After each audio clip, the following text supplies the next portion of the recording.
And then the bottom line, if you can see it, is returns to education in 1997. Because it's the same for all cohorts, I just give you one number there, right? And then two different models. The first model has a different set of controls to the second model, but you can see that they come out with very similar results. So no need to go into detail on that unless you want to ask about it. So what do we see? 1997, the average returns to education, independent of cohort, independent of formal or informal, were about somewhere between 7 and 9% per year of education. The international numbers, right? The familiar numbers from many international studies. By 2007, the returns to education depend on whether you're in formal or informal employment and which cohort of the workforce you belong to. So here's formal employment. If you're an older worker from 29 to 65, returns to education look just like they did in 1997. Okay? Pretty similar numbers. But if you're a younger worker, they are significantly lower.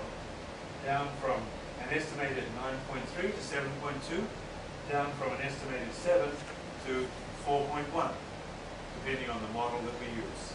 So younger workers, even in formal sector jobs in 2007, apparently see a much lower return on their educational investment. And that's only the ones in formal sector employment. What about informal workers? Doesn't matter which age cohort you belong to, by 2007, compared with the numbers down here, the returns to your educational investment are significantly lower. And if you're a young worker, they are very low indeed. So now we're talking not 9%, but 4%. Not 7% in the second model, but 1.5%. Now, you are a 15-year-old Indonesian, you're at school, about to complete middle school, and asking yourself, should I go to 10th grade? Should I stay in school or get a job? And suppose you had access to numbers like this, and you know that the probability, the model worker, is going to be in informal employment. So the probability of a formal sector job is not that high. And you ask yourself, what's the return to staying in school? The answer, based on these estimates, is very, very low indeed. Shockingly low, actually. So now we ask ourselves, why is it so difficult to get Indonesian kids to stay in school? Usually when we ask that question, the answer comes back, oh, school system is not very good. There are not enough schools. Children have difficulty accessing schools because they're far away. The teachers are not very good. There's not much support for education in terms of technology and books and teacher training and things like that. And all of those supply side factors are important. They're important in Indonesia, they're important in Thailand, they're important everywhere. Right? But what these data suggest is that there's another story, and that's a demand side story, which is that young people look at their expected labor market trajectory and they go, well, it doesn't, even independently of the quality of education that I might receive, the returns on that education may not be high enough to justify staying in school when the opportunity cost, even at the age of 15 or 16, is to join the labor market as a low-skilled worker. And that's what increasingly what we see taking place in Indonesia today, and also in some other economies. Okay, my 10 minutes is almost up, and I think I have 2 more slides. So, what do we learn from Indonesia in a broader sense? Well, the data here show us that if you remember the diagrams of labor force, sectoral participation in the labor force, on average, once people get into the labor market, they don't change jobs very much. So there's not a lot of churning. If you go into agriculture as a young person, you're probably going to stay there. If you go into manufacturing, that's probably going to be your career. For most people, that's the expectation. But when we look across cohorts, we see more significant change. When we look at the extensive margin of employment, looking just at youth employment, we see evidence of big macroeconomic changes translating into changing probabilities of employment by sector, by institution, by occupation. And indeed, as I've said now many times, the greatest employment growth is in low-wage, informal, non-technologically advanced sectors of the Indonesian economy. So the incentives to stay in school, other things equal, appear to have fallen quite significantly for young Indonesians. That's especially true for those young Indonesians whose parents also didn't have a very good start in life. So if you came from a family that was relatively poor, it's hard to get out of that situation. So there's a lot of intergenerational persistence in the data. Those who come from families with a good start in life give their children a good start in life, we know this. Those who don't.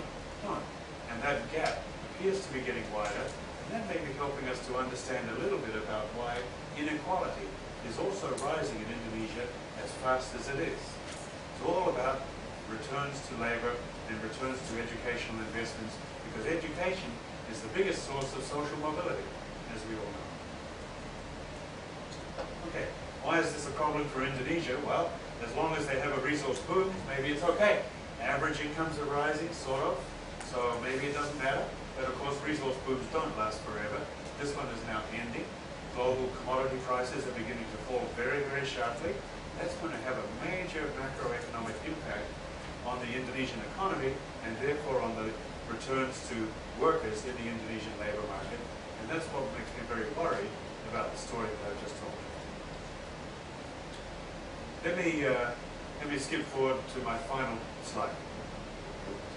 I told you a story about a natural resource export boom, but qualitatively, this is not so different to an export boom which is based on low-skilled manufacturing, assembly-type manufacturing.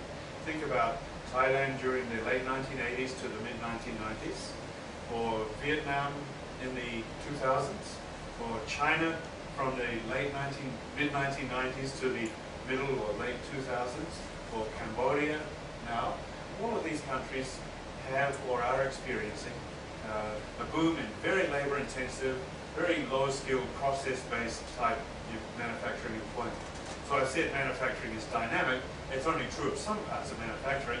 Sitting in a sewing machine doesn't count, right? And that's the kind of jobs that we see during those particular export booms. And we know from the data that each of those booms is associated with a spike in dropout rates from school. By 1994, in Thailand, only 40% of high school-aged children were actually in high school, right?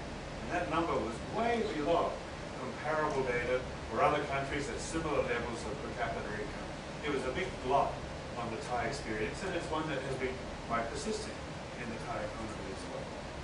So it's not just about natural resource export booms, it's about low-skilled export booms of various kinds.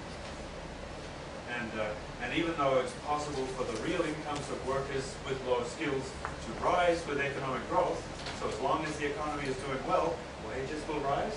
And so even if you don't have a lot of skills or a lot of ability to improve your lot, then your real wage will continue to rise as long as the economy is growing at a healthy rate.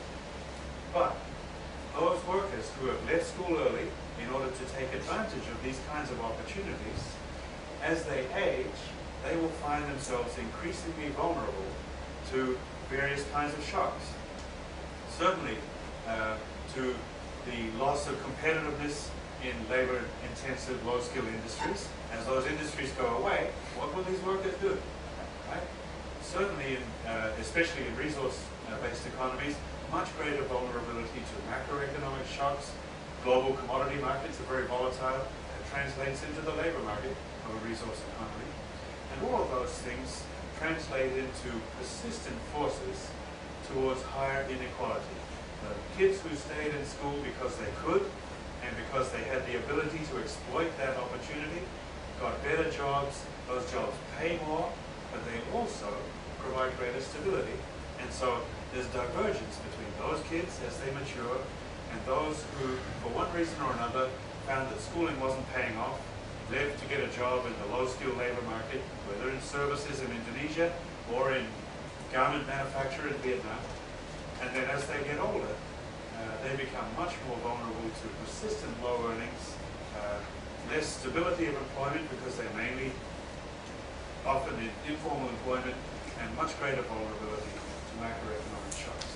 And this creates a division, which I think we see exhibited in the political economy, not only of Indonesia, but also, dare I say, of Thailand, and soon of countries like Vietnam as well.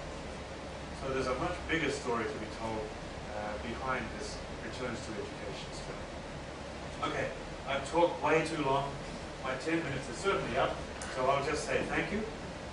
Here's a website if you want to find out more about this paper and what I do, and I welcome your questions. Well, I'll be the one who can ask questions. And I thought with a very interesting and complete presentation, you all be energized to ask questions. Okay, so, want to go first? I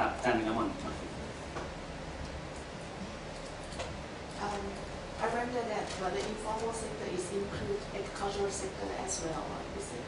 Because there's no contract, right? So, okay, so it's make it clear that some labor couldn't leave the agricultural sector because their parents, they have to take care of their heritage in their farmland, so that's why they probably could move out from the agricultural sector and the income. So, I think this, your result is maybe, I mean, your methodology can be used in another, in 2017, if they have a survey. I just visited Jakarta last September, and I found that construction sector is very quite boom in this particular time. Probably the new president and the new mayor in Jakarta, they renovate all the canal to be less polluted, but by reconstructing the canal into the cement and make it more clearer and then more look prettier, looks nicer in Jakarta. And new construction come out, so I think this may be a new result come out if the methodology has separate the city and the rural. If the data can, this we might find the objective cost of education may be higher, so they left the school to do the jobs like that. And a lot of Jakarta, they're like, if someone here can imagine it, not only Jakarta, there are another suburb also booming as well. And another sector that may not be incorporated, may not be in the data survey, if maybe a small sample, because of service sector boom a lot. I think freelance like a guide, or taxi, or the non-logistic taxi, or those type of services may not in the survey, and I think that's have a high income as well. So if I think this inspiration to study another sector that the survey couldn't cover all those sectors that booming during this 10 year, starting from 2007 to the next 10 years. Thank you. Thank you for your presentation, very interesting. And thank you, Nina. It's good to see you. Good to see you too. Yeah, you raised a lot of issues. So let me say very briefly that this survey is very rich and very comprehensive. So even though I'm not sure I could take it down to the level of taxi drivers or something like that, I'm sure that there is I know that there is a much greater level of detail available by occupation. So there are 60 or 70 different occupations identified. How accurately, I don't know. There it is. But your first point about immobility is a good one. That is that there are some people in agriculture who cannot respond to incentives to migrate because of things that hold them in a particular place or in a particular occupation. It's true. Now, of course, when we look at changes in the labour market, we're thinking at the margin. So we're not thinking, you're referring to kind of inframarginal people who will never move, but to tell the story, we only need that those who are mobile do make the choice between moving and not moving. So while we care about the welfare of those who don't move, it doesn't change the analysis in a material way. Let me say that I'm working on migration in Vietnam at the moment. In Vietnam, persistent high rates of poverty exist only among ethnic minority groups who are, of course, very rural, very agricultural, and very immobile. All of the growth in Vietnam takes place in Ho Chi Minh City and surrounding area, just like Jakarta, and in Hanoi and surrounding area. Those who can move to those places and get better paying jobs, even if low skilled jobs. But the ethnic minorities, for the most part, do not move, choose or cannot move, and so they're not a part of that marginal mobile group. An important point when we go down to that level of detail. Thanks. Yes. Thank you for an interesting presentation. I'm curious about the impact of the resource booming. So you mentioned that the two sectors are affected, right? The non-tradables and the other tradables. So those non-do or non-resource tradables. So how would your study address the difference between these two sectors? Because I see you separate between formal and informal. Sure. But the sectors, you just use them as controls, right? So have you tried interacting the different sectors with maybe education? That's a good question. In this paper, no.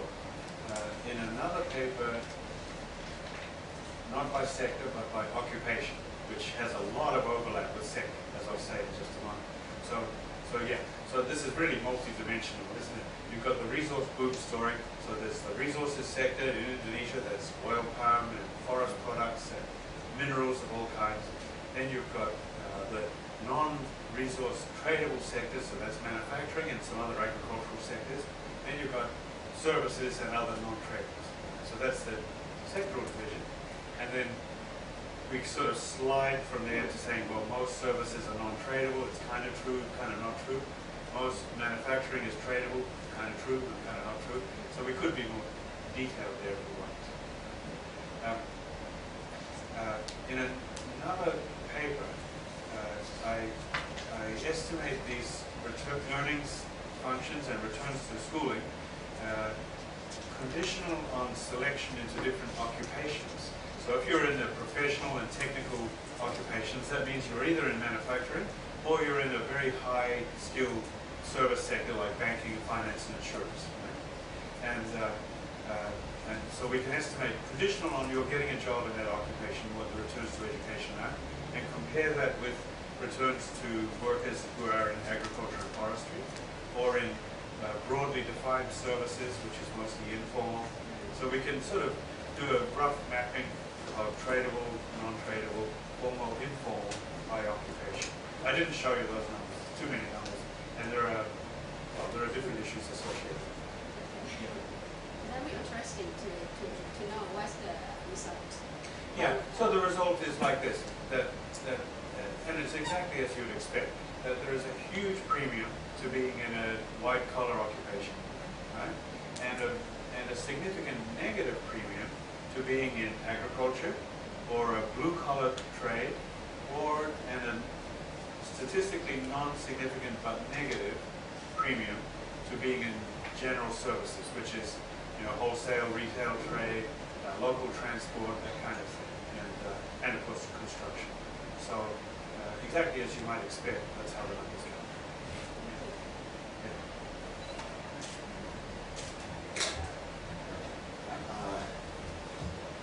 What I can obtain from your presentation would be that there is a vicious circle. You say resource boom, low productivity, generate low wage expectation, and then low education, I would say further that this cause low growth, low productivity in the future. Yes. So if this cycle really exists, how would you give us some insight about policy recommendation to break this down? Yeah, thank you. That is the most important question you can ask in any developing Southeast Asian country today. So thank you. And you're quite right. So you close the circle and you say, all right, now we've got lots of people choosing not to stay in school. Okay, the school system is not very good, but also they have incentives. They have high opportunity costs to leaving school. Returns to schooling are not very high. There's a job out there. Not a great job, but it's a job. Okay? And then you wind it towards half a generation or one generation, and you have a very large, low-skilled labor force. And that, as you said, means lower rate of economic growth in the future, because fewer creative people, fewer people with capability to apply skills to new ideas, all of that kind of stuff. That's the middle income trap. Right? And then your question is, what can I advise? And I promised you at the start, I don't have a solution. Sorry. I think a lot of people look at the experience of Northeast Asia, especially Korea. Korea is like the model of how to go from poverty to wealth in 2 generations, right? Less than 2 generations. And so that's a great model for any East or Southeast Asian developing country. How relevant is the Korean experience? There are lots of differences. The Korean growth boom took place when the world economy was very different to what it is today. That's an important distinction. But I think the other thing is that the very clear thing is that in Korea, as a deliberate act of policy, they built an education system and they made sure that educational enrollment all the way through high school was at a very high rate, and they did so before the labor market was demanding that mass of skilled workers. So even back in the early and mid-1970s, when Korea was not a very wealthy economy and relied, sure, it had some very big heavy industries like shipbuilding and stuff, but most of it was kind of light industry, assembly industry that we see in Indonesia today or Thailand half a generation ago. Even at that time, the Korean government emphasized education ahead of demand. And by building a cohort of educated workers before the labor market required them, I think they cemented a base for economic growth. So in a way, they said, implicitly, they said, the social return to education is much greater than the private return, and we're going to compensate individuals for the low private return because we know that the social return will pay off in the long run. So investment in education, I know it's an easy answer in a way, but I think that's really the key. And then the question is, well, how do you do that? That's where I really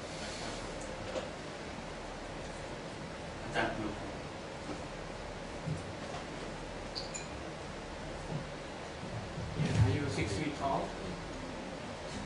Am I 6 feet tall? Yeah. I am 60 and a little bit. Is it really true that the empirical study showing the IQ is related to height? Is it confirmed? I mean, there could be some other studies that sound like that, but you may be right because the Korean, I noticed that the Korean 30 years ago until now, they're getting taller and taller. My question is about the policy implication. You mentioned about social return like that. How about a policy of providing free milk to students in kindergarten? Will it help in the long run or not to make them taller and become more and more intelligent? Second question. In Indonesia, I know that inequality in urban areas is much, much higher than inequality between urban and rural areas. So has it got to do with the level of education or not? Differences in human capital can lead to the urban inequality. For the time being, just 2 questions. Thank you, Banapong. So just because I'm taller than most people in this room does not make me smarter. That's a conditional result. You have to control for lots of other characteristics. So we're looking at a relatively homogeneous population. And then we're asking about variation in height within that population. So not across populations. So just to make that clear. Of course, so it turns out the evidence on this, and it's a very interesting body of literature. It comes from people like Janet Curry and Christina Paxson at Princeton and others that I cite in the paper. This body of literature says, of course, there are two really primary determinants of height. One is genetic inheritance, and the other is this first 1,000 days health and nutrition story, in which in utero health and nutrition and the first 2 years of life have an enormous impact on stature, and subsequently that we can predict the first 1,000-day experience based on our observation of adult height. So that turns out to be a very strong predictor of things that happen to you when you're very young. Even though we know that part of that variation in height comes from genetic inheritance independently, but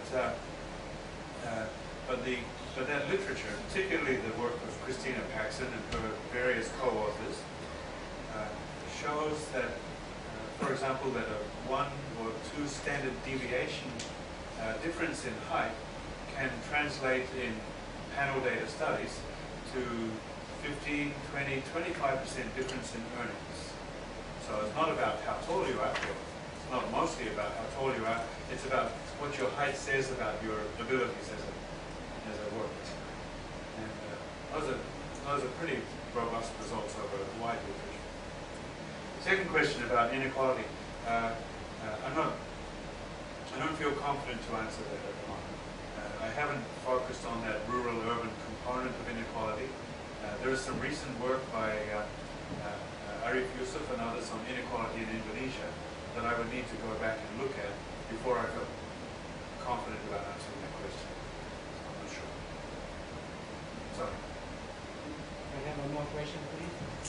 In China, in Thailand, and in the Philippines, the more we spend, people who spend more than 12 years in school, education level, tertiary level, they are most likely they won't get so much employment. But if you stay low, education is below 9 years, chances are you get employed in urban area.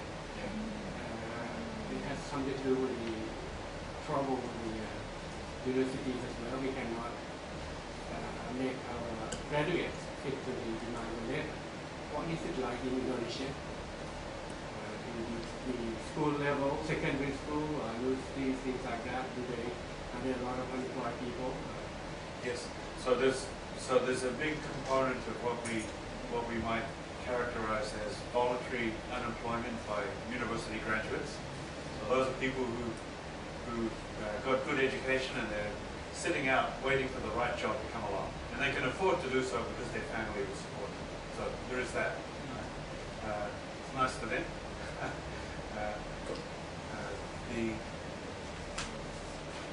I'm not an expert on educational systems around the region, but I guess I would be brave enough to say that in terms of quality measures at different levels of education, Indonesia and Thailand are quite comparable. And in terms of the difference between urban and rural, also quite comparable. That if you go to a rural area and you want to go to a middle school or an upper secondary school, then the chances that you find a good institution are pretty small. And so there's that component too. I think those are very comparable. Does that answer your question? Sort of. Sort of. I would encourage students to ask questions. Well, the lady at the back, does this answer your question? Oh, we had a discussion of inequality in Southeast Asia last week in the class, and she asked specifically about Indonesia. I see. Why? Well, but this perhaps can be a good question as well. I mean, Indonesia seems to be a country with a dramatic rise in inequality in comparison to other countries in Southeast Asia. Maybe, you know, how does that fit into this explanation that, you know, Indonesia perhaps has the larger increase in inequality than any other country in Southeast Asia? Yeah, it's a good question. I can offer you a partial answer, and I can refer you to more detailed studies which look much more closely at the data than I do. But let's start here. So I think if you want to understand the divergence in incomes in Indonesia, it's been quite dramatic. The Gini, for what it's worth, the Gini coefficient has risen 30–40% over one generation. That's very fast. Only China matches that kind of rise in inequality. So something dramatic has happened. Now, we have to be cautious because part of that rise is an apparent rise, not a real rise. It has to do with changes in the way that the data are collected and measured. So we have to discount a little part of that rise. I'm not sure how much. The other part, when you look at the descriptive studies of this, then they don't appear to me to offer very good structural causal explanations for the divergence. I think that what we're looking at in these data, in the earnings data here, is really important because the modal worker is very firmly in the informal sector where wages and job security are much lower than in the formal sector. So I think a lot of that change in inequality is about the change in the welfare of the blue line people, even though their wages are relatively flat in real terms, versus the green line people, which is the majority of the population. Sorry, the majority of the labor force in the green line. So maybe 3/4 of the labor force is green line, and about 1/4 is the blue line. The dashed line shows us kind of a rough trend between the two.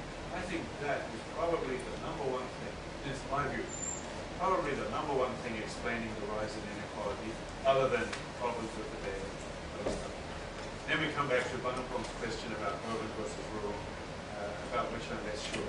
I know that inequality in urban Indonesia has risen a lot, but I don't know what contribution that makes to the total rise in inequality. Yeah. Can you go back to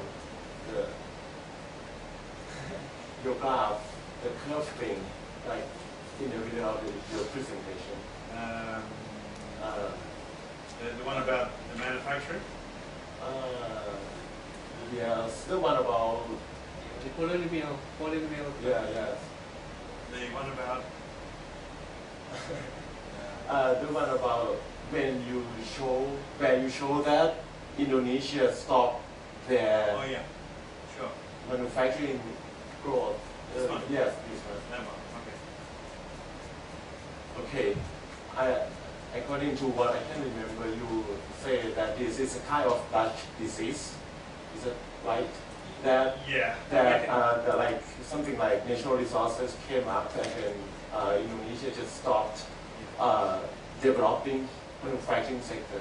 Yeah, that's my I'm not sure if you can really call this thing Dutch disease because according to what I know, Dutch disease is like you know, the natural resources just immediately appear, right? And then you just, like, the country just find these new resources. For Indonesia, they had it like long before, right? And then at a point in time, they probably stopped manufacturing, and then these natural resources just became dominant again in their economic development. So the point is that not because they just found a new place for the natural resources, but because they just stopped developing their manufacturing sector. And then this graph appeared for us. What do you think? I mean, I try to point out that perhaps the problem of this thing was because the government just, discontinued their support for industrial sector or structure? Okay. Okay. So this is you're very good at asking questions. You know? You ask very, very good questions, and there's no easy, simple answer to that one. So let me say a couple of things and try to satisfy you a little bit, right? So first of all, the Asian economic crisis in Indonesia was much deeper than in Thailand and more long-lasting, and it had a huge effect on investment, which of course has a disproportionate impact on manufacturing. So part of the slowdown in Indonesian manufacturing is the persistent effect of the Asian economic crisis. We can see that in the data. Second part of the story about Dutch disease.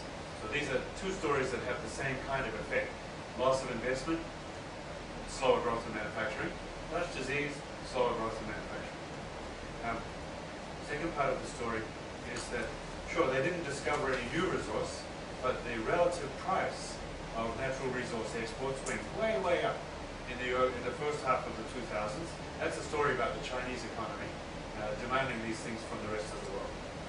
So that relative price effect gives us a ranking of industries which is easy to understand in terms of relative price growth.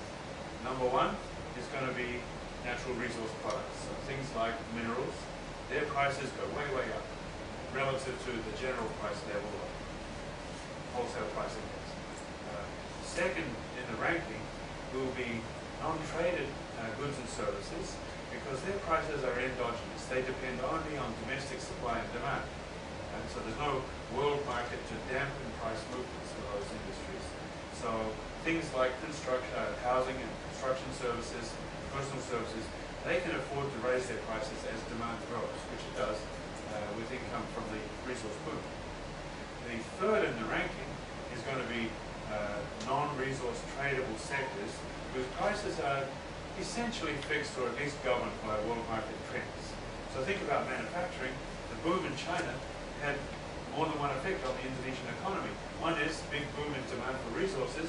Another is huge competition for low-end manufacturing, pushing their prices down, making garments cheaper, simple manufactures, appliances, electrical goods, things that Indonesia made.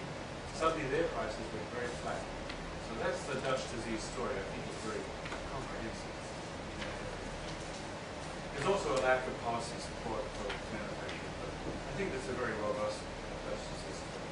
So I hope I've answered the question. One little question just to end the seminar. Okay. Right. Sure. Thank you very much for your presentation. That's always very interesting. So I am actually trying to work something more with the formal and informal sector actually. And then so I have some question like maybe for your kind of the trend. What would be like in Indonesia? So like for example in Thailand, the informal sector is some kind of part of the economy that can absorb formal sector job that they cannot get a job in formal, right? Or like in the urban area. Sometimes they have informal sector that they can work as a subsistence or just waiting in order to get into the formal sector, sure. Right? So I don't know, in this sense, it's kind of probably, I guess, in developing countries we tend to have this type of things like dual track between the formal sector and the informal sector, right? I guess Indonesia probably has the similar thing as well. But then, as from your paper here, those who are in formal sector, their returns, I believe that not only just from education, but from that, what you say, when they get into formal sector, they will earn a lot. Okay? So for policymaker, whether we should provide more or support more people to get into formal sector, or it's actually somehow we have some informal sector that how can we develop this part of the sector? That's another great question. Thank you very much. So let me offer just two things. I don't think I can give you a complete answer, but the first part is, yeah, the informal sector, especially in urban areas, performs a valuable function, right? So it does provide an opportunity for income for those who, for one reason or another, are excluded or cannot enter the formal sector. Part of that is about frictional labor market phenomena, high costs of job search and matching, those kinds of things, which I think are really underrated as factors as developing country labor markets. I think they're quite important. And then part of it, as you say, is a kind of a queuing phenomenon, that people want to be ready to line up for a formal sector job if one becomes available. So they are willing to take a low income as a whatever construction worker if they think that that positions them well to move into the formal sector labor market. I see a lot of that in Vietnam. Sort of speculative migration. Okay, well, my uncle and my cousin and others are working in Ho Chi Minh City, and I know that one day one of them will call me and say, okay, my factory is hiring, come and apply. So I want to be there, ready to do that. And this, I think, is a lot of this. So there's a function for the informal labor market. It's not all bad, but I think you really, the correct comparison is how are informal urban market earnings relative to agricultural earnings. In Indonesia, the difference is almost zero, right? So you should be just about indifferent between staying on the farm and getting a crummy job with no benefits and no security in something like construction in Jakarta. And you asked about policy. I think it's very interesting in Southeast Asia to think about this, in order to think about this, to read about Mexico. Mexico is a very interesting economy that we don't study enough. And in Mexico, there are a lot of policies which have been shown to drive firms out of the formal sector. And they have policies about payroll tax and hiring and firing and things like that. Once a firm enters the formal economy, that incorporates itself, it becomes subject to a lot more regulation, some of which is good because it protects workers and things like that, others of which are not good because they impose, let's say, inefficient and unnecessary burdens on firms, reporting requirements, licensing things, stuff like that.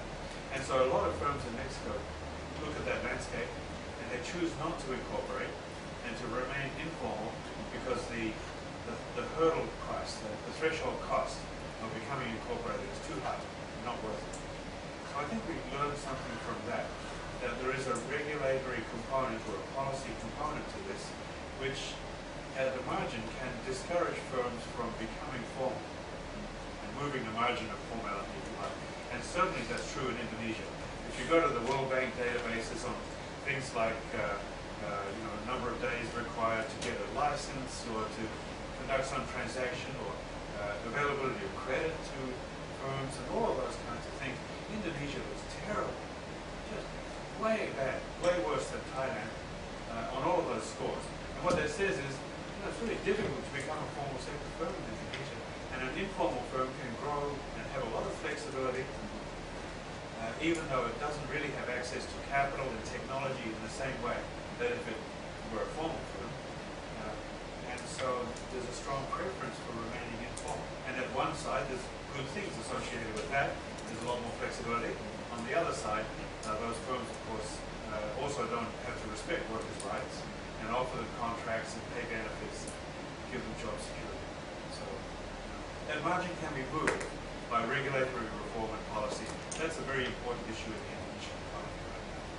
I guess it's important everywhere. It's really super important. Well, thank you very much, Ian. This gives us a very good, ingredient to start the year and start the semester as well. And as this, it is a start of our semester, and we have a beginning of term lunch for the faculty waiting for us. And Ian, you are very welcome to join us. I'm a little bit hungry. Yeah, sure. Thank Thank you very much, everyone. Give an applause to Ian. I have a gift for you. Thank you all for coming. I really appreciate your giving your time.